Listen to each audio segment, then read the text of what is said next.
আপনাদের বিশ্বাস হয় না সিজার যে বুয়া? বিশ্বাস না হলে আপনার মা চাচি দাদি নানি দিকেও বাচ্চা কেমনি হয়েছে? বিশ্বাস না হইলে করোনা ভাইরাসের ভিতরে 100% বাচ্চা নর্মালি হয় নাই। করোনা ভাইরাসে তো দারোয়ানে খুঁজে পাওয়া যায় নাই হসপিটালে।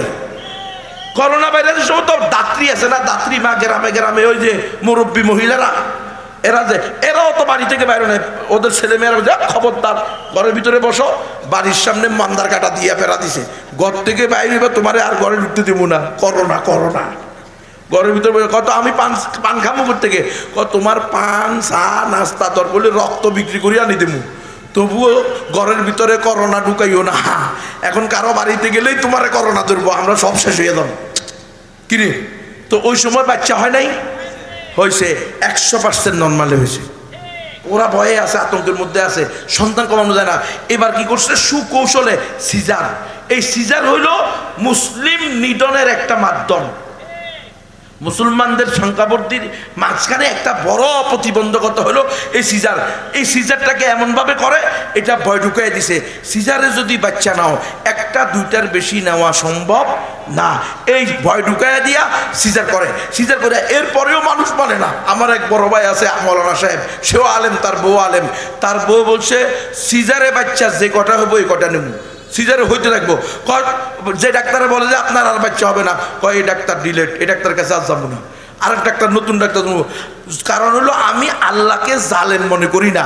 আমার আল্লাহ যদি আমাকে সন্তান কনসেপ্ট করায়, আমার রেহেমের ভিতরে সন্তান কনসেপ্ট করায়, তাহলে বোঝা গেল আমার ভিতরে সন্তান ধারণের ক্ষমতা আছে। কারণ আল্লাহ তো জালেম না, কথা হয় না। আল্লাহ কি জালেম? যদি কোনো গাছ ফল ধরার যোগ্য না হয়, আল্লাহ কি ওই গাছে ফল দিতে পারে? তো আল্লাহ যেহেতু আমার গর্ভে সন্তান দান করছে, বুঝা গেছে আমাকে আল্লাহ প্রসব ক্ষমতাও দিছে, তাহলে সিজার করতে হবে কেন? আপনি যদি বলেন যে না আল্লাহ বাচ্চা দিছে, মাগার তোমার এই বাচ্চা নর্মালে নেওয়া কিনা সিস্টেম নাই, নর্মালে হবে না, তাহলে তো আপনি ইনডাইরেক্টলি আল্লাহকে জালেম বললেন।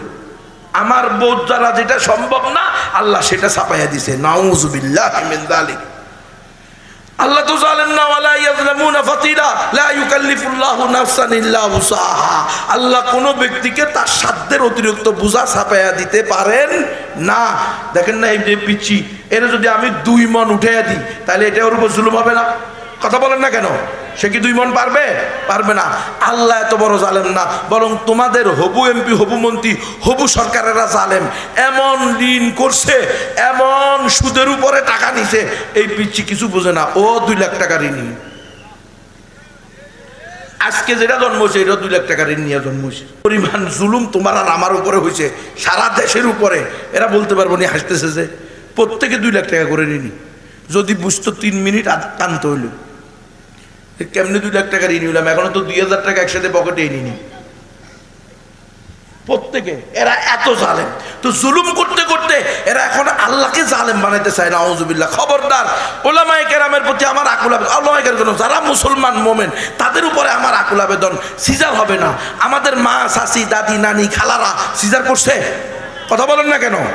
আমরা আমার বাপ মায়ের 6 ছেলে 6 মেয়ে, 6 ভাই 6 বোন, 12 জন, আরো 2টা আগে নষ্ট হয়েছে, তাহলে 14 জন। তো কই একটাও তো সিজারে হয় নাই, সব নর্মাল হয়েছে। এখন সিজার লাগবে কেন? না হুজুর, মানে 2025 সালে আল্লাহ দুর্বল হয়ে গেছে। নাউযুবিল্লাহি মিন যালিক। আল্লাহর শক্তি আস্তে আস্তে দুর্বল হয়ে যায় না? ইন্না লিল্লাহি ওয়া ইন্না ইলাইহি রাজিউন। সিজার হবেই না পুরাটাই। হুজুর বাচ্চা কাইতে হয়ে রয়েছে, বাচ্চা সিটে হয়ে রয়েছে, বাচ্চা উল্টি গেছে, বাচ্চা উইক হয়ে গেছে, দুর্বল হয়ে গেছে, বাচ্চার হার্টবিট বাড়ি গেছে, পায়খানা করে দিছে, ময়লা খেয়ে ফেলতেছে। এগুলো সব ভুয়া, মিথ্যা, প্রতারণা। বাচ্চা খাইতেছে, বাচ্চা খাইতে না। উদাহরণস্বরূপ আপনি এই আপনাদের এটা কোন থানা? লালমাই থানা। আপনারা বিশ্ব রোড থেকে টিকিট কাটছেন, আগামীকালকে রাত 9টা বাজে, আগামীকাল রাত 9টায় আপনি যাবেন হলো বগুড়া। টিকিট কেটে রাখছেন বিশ্ব রোড থেকে, আগামীকালকে রাত 9টায়। আপনারা কোনো পাগল কি আছেন আজকে রাত 9টায় গিয়ে খাতা বালিশ নিয়ে কাউন্টারে ঘুমাবেন? হ্যাঁ, আর চাইলেও কি কাউন্টার রোল আপনারা জায়গা দিব? বাইর চুরি করবার লাগে কি? যাত্রীটা আসতে 24 ঘন্টা আগে কোনো যাত্রী কাউন্টারে যায়নি। হ্যাঁ, কিনলেই আপনি আগামীকাল 7:49 59 সেকেন্ডে গেলেও আপনার গাড়ি পাওয়া রাইট, ঠিক কিনা? অবশ্যই আপনি গাড়ি পেয়ে যাবেন, কিন্তু যদি আপনি এর পরে যান তাইলে পাবেন না। উদাহরণস্বরূপ রব্বুল আলামিন আপনার এই সন্তানকে, আপনার মেয়ের, আপনার স্ত্রীর, আপনার বউয়ের, আপনার মার, আপনার বোনের এই সন্তানের দুনিয়াতে আসার টাইম আল্লাহর নিকটে নির্ধারিত রাখছেন আগামীকাল রাত 9টায়। কয়টায়? আজকে সিমটম দেখা দিছে, একটু একটু ব্যথা উঠছে, একটু একটু পানি বানছে, হতে পারে কি পারে না? বাচ্চা হওয়ার 15 দিন আগে ব্যথা শুরু হতে পারে, 1 মাস আগে ব্যথা শুরু হতে পারে, 15 দিন পরে ব্যথা হতে পারে, পানি 15 দিন 1 মাস আগ থেকে ভাঙতে পারে। আপনার পেরেশানির কিছু নাই, আপনার দায়িত্ব হলো দোয়া করা, কান্নাকাটি করা, আল্লাহর কাছে বলা, আল্লাহ তুমি সন্তান দিছ, তুমি কি করো? খালাস করো, পরপুরুষের সামনে নিও না, সিজার আমি করব না। রব্বুল আলামিন তুমি সর্বময় ক্ষমতার মালিক, তুমি আমাকে সিজার সারা সন্তান দান করো। এমনিই তো নুন আনতে পান্তা পুরায়, বেতন পাই 15,000 টাকা, পরিবার নিয়ে চলতে এমনিই কষ্ট হয়ে যায়, আবার যদি সিজারে 20,000 টাকা দিতে হয়, 50,000 টাকা দিতে হয়, তাহলে ঋণের পিছে পড়লাম কি পড়লাম না? আল্লাহ তুমি মাফ করে দাও, দোয়া করতে হবে আল্লাহর কাছে। উদাহরণস্বরূপ আল্লাহ এটাকে আগামীকাল রাত 9টায় কি রাখছে, সময় রাখছে। আপনি আজকে নিয়ে গেছেন কমিউনিটি ক্লিনিকে, সূর্যের হাসি ক্লিনিকে, ইউসাইড হসপিটালে, সদর হসপিটালে, ওইখানকার ডাক্তার নিয়ে আপনার বড় মেশিনের ভিতরে ঢুকাই দিয়া কয় ইন্না লিল্লাহ, কয় কি হয়েছে? বাচ্চা তো উল্টে গেছে, বাচ্চা তো কাইতে হয়ে গেছে। তো বাচ্চা কাই দেবো না, ওর তো আরো 24 ঘন্টা বাকি আছে। কথা হয় না, 24 ঘন্টা পরে না সে পজিশনে আসবে। আপনাদের বিশ্বাস হয় না সিজার যে বুয়া, বিশ্বাস না হলে আপনার মা, চাচি, দাদি, নানির বাচ্চা কেমনি হয়েছে? বিশ্বাস না হইলে করোনা ভাইরাসের ভিতরে 100% বাচ্চা নর্মালি হয় নাই। করোনা ভাইরাসে তো দারোয়ানে খুঁজে পাওয়া যায় নাই হসপিটালের। করোনা ভাইরাসের সময় তো দাত্রী আছে না, দাত্রী মা, গ্রামে গ্রামে ওই যে মুরব্বী মহিলারা, এরাও তো বাড়ি থেকে বাইরে নেয়, ওদের ছেলে মেয়েরা যা খবরদার ঘরের ভিতরে বসো, বাড়ির সামনে মান্দার কাটা দিয়ে ফেরা দিছে, ঘর থেকে বাইরে বা তোমার আর ঘরে ঢুকতে দেব না, করোনা করোনা। ঘরের ভিতরে কত আমি পান খাবো থেকে, তোমার পান, চা, নাস্তা দর বলে রক্ত বিক্রি করি আনি দেবো, তবুও ঘরের ভিতরে করোনা ঢুকাইও না। এখন কারো বাড়িতে গেলেই তোমার করোনা ধরবো, আমরা সব শেষ হয়ে যাব কিরে। তো ওই সময় বাচ্চা হয় নাই, হয়েছে 100% নর্মালে হয়েছে। তাহলে এখন কেন সিজার হইতে হবে? এখনো নর্মাল হবে, ওই আল্লাহ এখনো আছে, ঠিক কিনা? আমরা আল্লাহকে জালেম মনে করি না, আমরা আল্লাহকেই সবচেয়ে বড় ইনসাফগার মনে করি।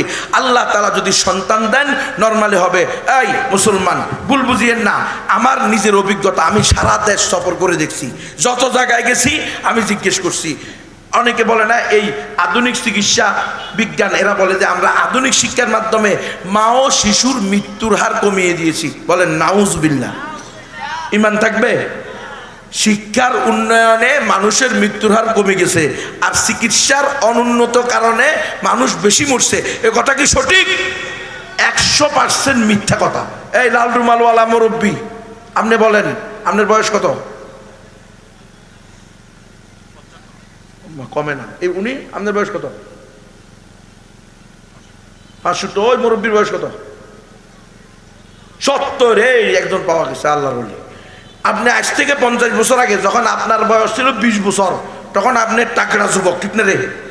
বলেন তো, আজ থেকে 50 বছর আগে এই গ্রামে নির্দিষ্টভাবে বলতে হবে অমুকের মা, অমুকের মেয়ে, অমুকের স্ত্রী, অমুকের বোন, এইভাবে কয়জন মহিলা আপনার এই গ্রামে বাচ্চা হওয়ার সময় মারা গেছে, নাম সহ বলতে পারবেন নি? কি কয়?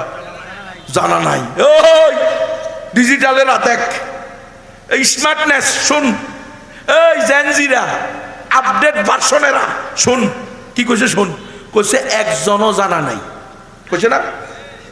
একদম মিছা কথা। কয় আগে মানুষ সিজার হইতো না এই জন্য মরি যেত, আর এখন সিজার হয় এই জন্য বাঁচি যায়। নাউজুবিল্লাহ, শিরকি আকীদা, শিরকি কথা। একজনও মরে নাই। হ্যাঁ, তার মানে কি পুরা দেশে মরে নাই এমন না, 2-4 জন আগেও সিজারে এই সিজার না হইলে মারা যেত, 2-4 জন এখনো সিজার হইলেও মারা যায়। কিরে, সিজার হওয়ার পরেও মারা গেছে এমন বাচ্চা, এমন মার ঘটনা আপনারা শুনেন নাই? তাহলে এটা পুরা মিথ্যা কথা। যে সিজার না করলে মরে যায় আর সিজার করলে বেঁচে যায়। এটা কোনোদিন সত্য কথা না। মুসলমান, আমার নিজের সন্তান, শেষ করে দিতেছি, আমার নিজের সন্তান আহমদ বিন মাহমুদ, আমার ছেলে 2016 সালে 19 সালে হবে, ভালো আছে, আল্লাহ তাকে দুনিয়াতে পাঠাইছে। ওই দিন আমার 29শে মার্চ শুক্রবার, 29শে মার্চ শুক্রবার, ওই দিন আমার 2টা মাহফিল চাঁদপুর শহরে। তো আমার আগের দিন মাহফিল করে এসে ফজরের নামাজ পড়ে ঘুমাইছি। সকাল 11টা সাড়ে 11টার দিকে আমার বোনে আমারে ধাক্কায়, মেজো বোনে, বড় বোন আমারে ধাক্কাইছে, এই মোল্লা ওঠ, এতক্ষণ ঘুমাইতেছ। আমি উঠলাম, কি হয়েছে? কয় তোমার বোরে তাড়াতাড়ি ডাক্তারের কাছে নিতে হইব, পানি ভেঙে দিতেছে। আমি ঠিক আছে, ডাক্তারের কাছে নিতে হইব, অসুবিধা কি? এখন কয়টা বাজে? এখন 11টা বাজে, 11টা পার হয়ে গেছে। আমি বললাম 11টা বেজে গেলে আমাকে এখনই বের হইতে হবে, চাঁদপুর গিয়ে মাগরিবের পরে প্রথম বক্তা আর শেষ বক্তা হইলাম আরেক মাহফিলে। এখন না রওনা দিলে আমি মাগরিব পাবো না। আমি চলে গেলাম। আমি কোনো রকম উঠে এই কুমিল্লা বিশ্ব রোডে এসে বুকদার গাড়িতে উঠছি। তার 10 মিনিট পরে আমার বোনে আমারে ফোন দিতেছে। বুকদার গাড়িতে ওঠার সাথে সাথে আমার বোনে ফোন দিয়ে কয়, এই কান্নাকাটি করে। আমি কি হয়, কান্দেন কা, সমস্যা কি? ডাক্তারে বলছে তোমার বাচ্চার অবস্থা ভালো না, তোমার বউয়ের পানি শুকিয়ে গেছে, যে কোনো সময় মা ও শিশু উভয়জন অথবা যে কোনো একজন মারা যেতে পারে। আমি তাই নাকি, কি করতে হবো? ডাক্তার বলছে সিজার করতে হবো, একমাত্র রাস্তা কি? কারিয়াল। তো আমি বললাম, তো আপনাকে বউ কি বলছে? আপনার ভাইয়ের বউ কি বলছে?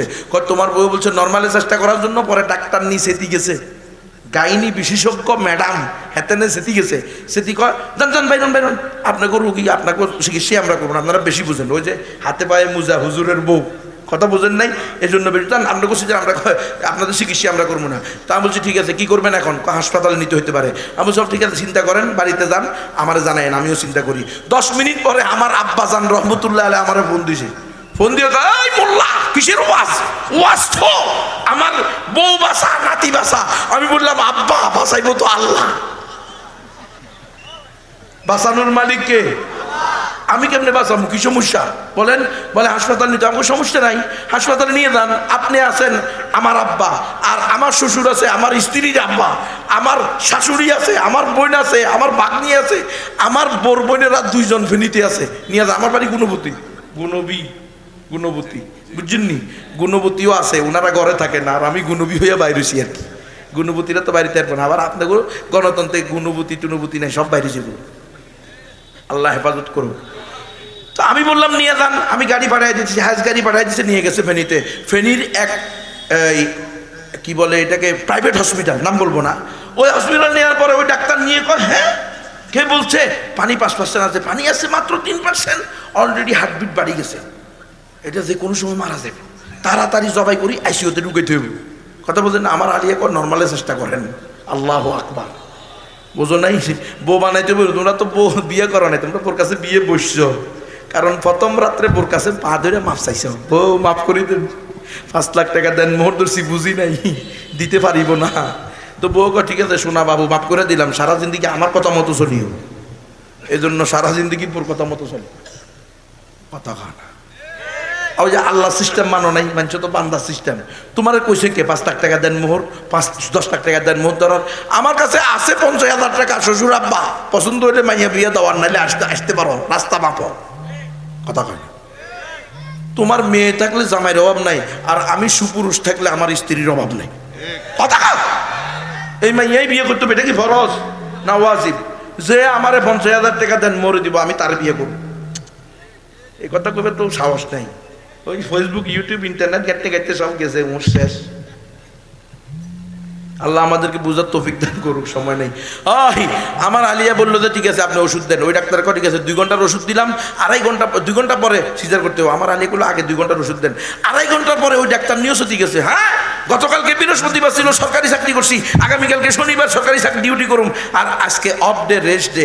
আমি কি সারা রাত তো আপনার জন্য বসে থাকুম? আমি গেলাম, আপনার ডাক্তার আপনার রুগী আপনারা দেখেন। উনি চলে গেছে। 3.5 ঘন্টা পরে আমার ছেলে হয়েছে আহমদ বিন মাহমুদ, আলহামদুলিল্লাহ। নর্মালে আমার বোন তাড়াতাড়ি গিয়ে ডিউটি ডাক্তারকে নিয়ে আসছে। ডিউটি ডাক্তার আমার ছেলে 2 পা ধরে তুলে বলে, আরে ও তো 10 মাস 10 দিন পুরা করে আসছে, ওর কোনো রোগই নাই। আল্লাহু আকবার। কিরে বলে না মরে যাবো, কাইতে হয়ে যাবো, কিচ্ছু হয় নাই। পরের দিন হাইটা চলে আইছে বাড়িতে, সব ভুয়া। সুতরাং আপনারা এই সিজারে যাবেন না। এই পর্দা আলের মায়েরা, সিজার না হইলে কোনো লস নাই। তুমি যদি প্রসব বেদনায় মারা যাও তাহলে তুমি কবুল হজের সওয়াব পাইবা।